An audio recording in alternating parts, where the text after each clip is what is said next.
are on their way here in the women's 200 individual medley. So another example here of a multi-class event where the athletes are not directly competing against each other. That's why you can see the open lane between the different classifications. They're all going for a time. It's the time that's going to determine who makes the team to Tokyo and how that time compares to the world rankings. Of these 4 disciplines for Ellie Marks, which is her strength? Oh, she would absolutely say the breaststroke. When I first met Ellie, she was a pure breaststroker. She really did not like any of the other strokes. So it's been so cool to see her development and increasing so much versatility. She's really good at all of the other strokes now. I think she still really prefers swimming breaststroke, though. Piper Sadowski goes out pretty fast with a 36.3 in that first 50. Abby Kershaw right there with her, 35.73 to get the fastest as they make the transition now to the back. Now we're going to see these S14 athletes with an intellectual impairment. They're going to be faster than Ellie Marks, who's swimming in the S6 classification, and Vika Bielner in the S5 classification. They have physical impairments.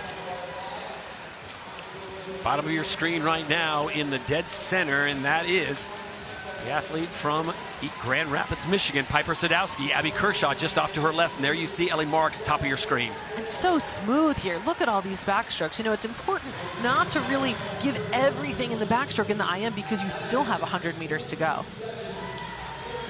So now it is on to the breaststroke after the fly and the back.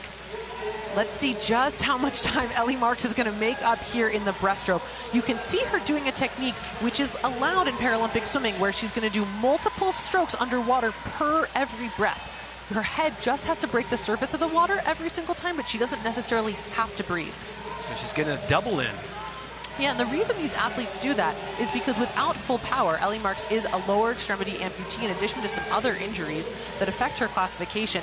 It's hard without that lower extremity propulsion to not sink so much. So by keeping those arms out in front and limiting the breathing, it keeps her closer to the surface of the water. Ellie Marks still on active duty as a sergeant first class, currently sitting there looking really good in lane number 4. You'll see the tap come on for the turn for her. Ellie Marks also has a visual impairment. That's why we're seeing her get that tap, so she knows where the wall is. And they turn for home now with the free.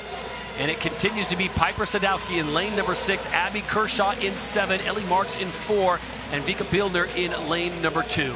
Piper Sadowski off her sea time this morning, but she is looking to really see how fast she can go tonight, swimming in that clean open water, not letting any drafts or currents affect her. She's coming in trying to get that hand on the wall. Piper Sadowski swimming for time, hoping to make enough of an impression and have the mark to get herself onto Team USA. And the final meters and the touch, and it will be hers. Piper Sadowski gets it, 2:55.38. Nice time drop from this morning. You see the tap coming for Marks. She'll stop the clock at 3:01.88. Kershaw came in just over 3 at 3:00.51.